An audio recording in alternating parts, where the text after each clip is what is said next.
Welcome to the 2023 Bike Shed Show preview.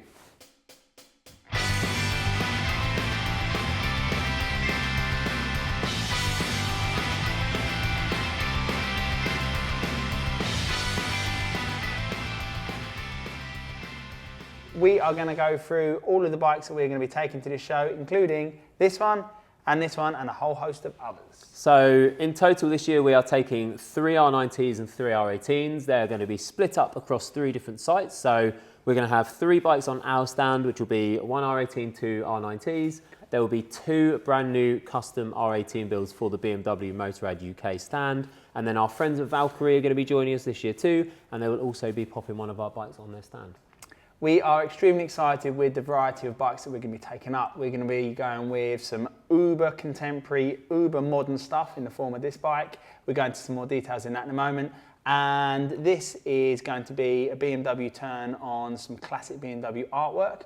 So that's going to be a little bit more of a fun detail project. And then we're then going all the way back to celebrate the BMW centenary and building a bike that is being inspired from a 1923 bike that is going to be the Royal R18. So plenty of variety. I'm buzzing for it. Absolutely. So we're going to do a slightly different video as it would normally be. A bit like maybe the section within the video diaries where we talk about the workshop walk around. We're going to go through them individually, and I'm going to hand over to Stu to talk about this one first, which is going to feature something that we've never done before. So the BMW R90 platform, the Gen 3 that we're starting off with, this is a 0 mileage brand new motorcycle. Now the customer is a great customer to work with because he wants something that is going to be ridiculously unique and ridiculously bespoke. However, you're never ever going to be able to change what it is because of the cylinder head sticking out the side. Iconically, it's always going to be a BMW R90. However, we are going to be completely remodeling the front end.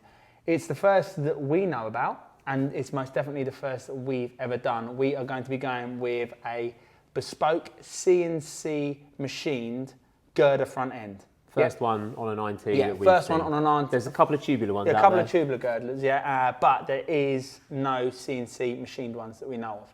We've seen some on a couple of Ducatis, but it's iconically going to really stand out from the crowd. So we are super excited to see where this one's going to go. We're then obviously doing the other end of the bike, regards blacking out the normal stuff. We're going with the airbox removal. We're going with the bespoke silver cover. And luckily, another tick in the box for the midnight paint scheme. So customer has seen our, is it the board tracker? The blue one? Yeah. So the customer's seen the board track, loved the paint scheme and the leather work on that one, and said, I would like that please, but I would like it to have the midnight treatment. So we're going with that sort of, was it like a turquoisey blue, would you call it? Yeah. So turquoisey blue, but it's then having the midnight treatment from Valkyrie, so we can get it on to our midnight series, which is extremely exciting because it's a series that is developing slowly but surely with each bike, and we're quite lucky that every R90 we're taking to the show this year is actually one of the midnight series. And I think also it's going to look iconically Pier City. I think whilst it's got a bespoke front end on it that we've not seen done so far, I think from a distance you're going to be able to pick out, not just because it's a 90 that it's one of our bikes. Again, the Midnight Series just helps to sort of like harmonise it with the other bikes that we produce. I think the beauty of the Midnight Series paintwork on this one, working with the blue, is because we've got the girder front end. We wanted to take something that was kind of borderline industrial. We wanted that darkness, we wanted everything black out, because obviously with the girders it just sort of ties into something that it's not really a look that we've really done much before. We do tend to go either heritage or sort of neo cafe, either ultra modern or ultra heritage and old really, whereas this is going to be something completely different. So we're both very, very excited about this. It's obviously been nice to have a bit of free reign to do something completely different, and we appreciate that. This is going to be sat somewhere in and around our stand, so come and find us at the show for that. On the flip side, one of the R18s we've got just behind you over there is going to be the complete opposite end of the scale, and is going to go extremely heritage, extremely old school looking, isn't it? Absolutely. I think you're big into this one that's coming up. Yeah, I'm big into it. There's going to be plenty of fabrication work that needs to be done on it. Effectively, it is a 1923 homage. It's a build homage to the 1923, was it R80? The early ones. The early, R20, R25, R25, so very early build. Wrap round mud guards, front and rear. Luckily, the tank doesn't actually need painting because we're going with a very, very original BMW paint scheme. So it's going to have fully hand fabricated front and rear mud guards. We're going with a polished, this is also a first as well, we're going with a polished Rough Crafts fishtail exhaust system, which once again ticks the box because obviously being old, there's not going to be any Cerakoting or anything on there. Lots of chrome, lots of bling, and something else that we believe is new to us, but I'm not necessarily sure whether it's new to the market, is the done reverse. a couple of times, I think, but Is not it, yeah? a few. Yeah, not okay, a huge is the reverse clutch and brake master cylinders. So it's effectively a reverse pivot. So it's going to be pivoting from the end rather than from the master cylinder itself. Very excited for that. Yeah. I think it's going to be great. Yeah, very much. Again, that's going to be sat on our stand, which just leaves the third bike to be on our stand, which is going to be Everest, which is a build that we've mentioned before. Indeed. Yeah. We've mentioned it in a couple of video diaries before whilst we were in the old workshop. That's now moved along to the point where the paintwork has now come back. The carbon wheels that Stu showed you within that video are now fitted. They look banging. They Honestly, are great. we had an open day recently up here, and this bike was sat. The first thing you could see as you walk through the door, and they just look unreal. So we'll be putting some renders out and about somewhere around our heads at some point in a second, and we'll show you exactly what they look like. They look incredible. Again, midnight paint scheme on there again. It's just going to be one of those R90s that just looks PCC from the factory, but elevated to that next level. We're quite good at being able to put a PCC flair on something without deliberately trying. Just the way that we put a bike together, it looks iconically PCC. Those wheels are actually featured in, is it the top 5 mods video? Yep. So if you want a detailed view of those wheels and me yakking about them a little bit more, check out the our listing of feeds, and you can see that there's a video in there about top 5 mods. So that's covering all the bikes that we're going to be having on our stand. Outside of that, we got the Valkyrie. They're going to be joining us this year, which is going to be great. Sorry, they're going to be joining us at the show. They're going to have one of our midnight builds up there, which is the Blood Moon. Yeah, Blood Moon Wolf, brand new build to us. You can find it on the Our Builds section of the website. Again, it's got like a beautiful crimson midnight paint scheme on it. Yeah. Valkyrie did an incredible job on it, so that's why they've decided to take it up for their stand. Everything else has gone full blackout on there. It really is, the brief from the owner was basically make everything black. I love the Midnight Racer. I don't want to go blue, I want to go crimson. I really want to sort of like make this deep, dark, sort of mean looking bike. It's got the brand new G&G exhaust on there, which is an underslung, fully Cerakoted system. Sounds incredible with the baffles in, sounds ear-bleedingly great with the baffles out. Yeah. We're really sort of pleased with that, and we're really happy to have Valkyrie out there too, because it means if you do want to come and find us at the show, you can then hop over and find Valkyrie at the same time, sort of tidy up you can almost sign off your build there and then this year. Yeah, absolutely. Going back to the G&G system, that's definitely a great system to see in person. Photos do it justice, but not the justice it deserves. It's a really, up close and personal, it's a great looking system. Most people want to tidy up the rear end of these bikes and they want to expose the back wheel. Yeah, absolutely. So it's a really good exhaust for that. And we've been working with G&G for a little bit, and they've really impressed us. They get it. They get it. That's been the phrase around the workshop. Yeah, they get it. Whenever we've messaged them about a tweak or an amendment or anything like that, he's come straight back with a CAD drawing and gone, what about this? And they always look incredible. We're going to be using them for a few different products going forward. So that's 4 of the bikes that we're taking. Correct. They're very much within a theme of doing what PCC do. They're like they're under the PCC umbrella, you could say. And the last 2 builds are going to be bespoke builds for BMW Motorrad UK. So we were approached about a couple of little projects about 4, 5, 6 months ago from BMW UK, about an R18 project and some parts and bespoke units for them, and it quickly turned into, well, if you're going to do some bespoke parts for this, that and the other, maybe you should just have a bike at the bike shed.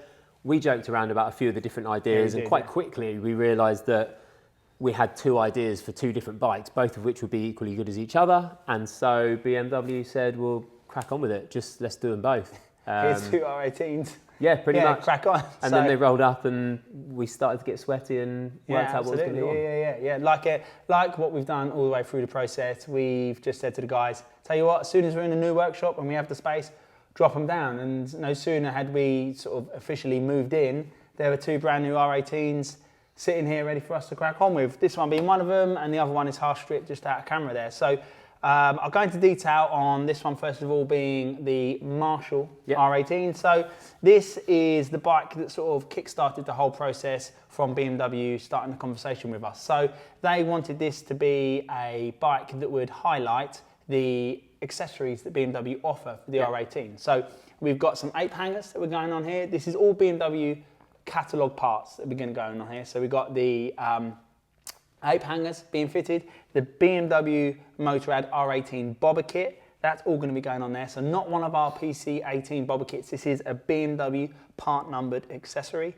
We have the Icon cast wheels. So this is going 19 really front. Good. Yeah, they're going to look very, very cool. So they're going 19 front, 16 rear, keeping the same setup as a standard out of the factory circumference. Then they are having some touches from Valkyrie, getting some little gold pieces put on there to tie it into the black and gold theme we're going with this. The black and gold theme ties in with going with the Marshall theme, yeah. So Marshall amplifiers have come in on board as like a collaborator on this one. So what we want to do is it can be all too easy sometimes to make a bike and someone says, well, let's collaborate, and all of a sudden there's just stickers everywhere over it or something. We want to be subtle. We always want this to be a bike that you see and look at first and then you think, oh shit, there's a hidden detail there. And that's kind of what this is going to be about. So we're going to put things like, we're looking at white piping for the seat to make it look like the edges of one of the amps. The leatherette features, we're going to see if we can find some leatherette or something similar that's going to work in order to make it look a little bit like the amps. You know, it'd be all too easy to say, let's just start putting Marshall knobs all over it and stuff like that. That's not what we're going for with this. We're trying to be as subtle as we can, that when you see the Marshall sort of within the paint, you go, oh yeah, cool. Okay, that makes perfect sense. Yeah, that's great. This project came together to give a little background was basically, I think BMW, and I don't think we're unfair in saying so, have got a vast catalogue range for this bike. And some of them don't necessarily suit the bike straight out of the factory. No, I'll be completely honest, with the heritage fishtail pipes and stuff already fitted, sticking a set of ape hangers on there doesn't do it for most people. I don't think, it's not one of those accessories you're going to go, yeah, cool, I want a really classic 30s, 40s look down here with ape hangers. So what we're trying to do is put some of the accessories together that we know would work and really let them sing and sort of shine by complementing them with stripping everything else out and doing the full blackout kits, and then you go, actually that's a cool bike. There's no argument that these are meant to be a rival to a Harley at the end of the day. Absolutely. I haven't seen many people pull off, yeah, that's cool. Is it a Harley? Oh no, wait, it's a BMW. That's cool vibe. And that's what we're sort of going for with this. You know, like the Marshall amplification, it brings like a rocky feel. We've got rock and roll modes on the modes, it's there. It all ties in for us, and it's a case of us being able to showcase how much these BMWs and the R18s can be moved and turned into the bike that I think they were originally brought to market for. The Marshall bike is going to be a very good example of a choice amount of parts fitted to a bike that has had a lot of the standard parts refinished. Because there is a lot of stuff on the standard bikes out of the factory that don't do itself a lot of favours by being in the wrong finish and sort of like, should I say, giving the wrong impression. So one of the biggest things is we're going to be stripping out the front end, getting rid of those fork covers, and we're then going to be stripping the actual forks themselves, sending the stanchions off to be nitrided, and they're going to be all black. We recently done that on one of our most recent R18 builds, which you can see in the build section as well as the Instagram, and you'll see that those forks look absolutely incredible when nitrided in black. And it just absolutely transforms the front of the bike. So just by refinishing the headlight rings, the clock rings, real subtle changes that just transform the bike. And the Marshall bike is going to be a really, really good example of taking what you've got, making it better with just a few accessories. On the flip side, take that bike, screw it up, throw it over there. See you later. Yeah. Number 2. The second bike was basically the one born out of the conversation where we were saying how far could we go to completely change this bike from what the R18 looks like. And that both comes from a silhouette, so the profile of the bike, but also from a concept, an idea. We wanted to tie something in with the sort of BMW heritage. We're very wanted this to be a full factory build, but we wanted to go somewhere wild. So my first thoughts when we were chatting about this was, let's go art car. Now, for those of you who haven't necessarily followed the BMW car side, throughout the course of the years, Liechtenstein, Andy Warhol, lots of people were given BMWs basically to do like a BMW art car, and they've then become a collection. So we thought, let's take an homage of one of those, the Liechtenstein bike, an M3 touring car, basically. Yeah, Le Mans racing. And put it onto this bike, and let's change it. Let's make it sporty. Let's put 17-inch front, 17-inch rear. Let's put slick tyres on. Let's just go like, let's just make it an M3, like a 70s, 80s M3. Like, this is going to be great. And we put a couple of renders together, put them to BMW, and they went, love the profile. Silhouette looks amazing. It looks really sporty. It looks like a big brother of a sports R90. If you imagine the Midnight Racer or the Silver Racer that you've maybe seen on our website. Yeah. It looks like the bigger brother of that, but just extra. You know, it's got different seat humps, different cowls, everything really to any other R18 you've ever seen. But we don't like the fact that it's yellow and white and blue and spotty. And first of all, just you and I were ready to throw our toys out the pram. The two guys that really enjoy endurance racing GT racing, as well as sort of like the 80s style of race cars, we weren't happy with it. We were a little bit like, We weren't too okay, impressed. so you've asked to do something different, and when we said something different, it's not happening. We had But a bit of a strop. Well, I had a bit of a strop. it's always him. It's always him. So we came down off the back of that and thought, right, okay, so we still need this to tie in. It still needs to tie in with something different. We like the art angle still. We like the 1923 sort of era, and basically in the conversation it came up that maybe we should look at something Bauhaus. Absolutely. And as soon as that word was mentioned, we were like, right, okay, we can work with this. Went off ourselves, a couple of the guys at BMW in the chat all sort of came to the party and threw a few photos in, and we got those rendered. And actually, I'm really, really happy with the render that came through. So Sergio, our guy in Madrid, put that together for us. We'll pop a render somewhere around our heads here in a second so you can see it. That's the aim. That's the plan. Full S1000 RR front end. Yeah. 17 front, 17 back. Yeah. People are freaking out now. We said that. Yeah, I know you're freaking out, but don't worry, it's okay. It's going to be, you're going to be, oh, I won't go around corners. Well, yes and no. Like it's going to be a bike to showcase what the R18 visually can do. We're going bananas with it essentially, and it's there to shock and surprise rather than, you know, like set lap records. It's not there for that. It's to really showcase what BMW offer across all the platforms, and we're going to mash it together in what we think is going to be a very, very cool project. Yeah, absolutely. Very excited for that. So yeah, I think that's it really. Like find those on the BMW stand. Yeah, BMW stand for those two. The R19 Blood Moon Wolf will be on the Valkyrie stand, and we'll have 3 on our stand. Get your tickets signed up for the bike show. Get them booked in now. I know all the early bird offers have just gone, so you know the tickets, as always, are selling extremely fast for that. Come and find Stu and I. We will be very busy. We always are very busy. Very, very busy. Yeah. Do be patient. If you can't get a chat with us straight away, we'll have a couple of friends and family up with us. So just let them know that you're trying to find us effectively, and we'll have a chat when we get 2 minutes free. Yeah. On that, please don't be like very British and polite. Like don't, oh, they're busy, I'll come back later. Come back later, we're still busy. Oh, I'll come back later, and then I won't talk to them. If you've come to the bike shed to chat to us, please just go to you're going to see like where our stand is. You'll see that like there's a podium. Either my sister, my brother-in-law, or Rory's brother will be there. Just put your name down in the book and we'll give you a call, or you come back to see us. Please don't go home without giving us a shout, because if you're there to specifically see us, please make sure you do. We will always make time for everybody, but we just need to know you're there. Please don't go home empty-handed. Cool. Right, that's it, I think. Yeah, we're off to the bike shed.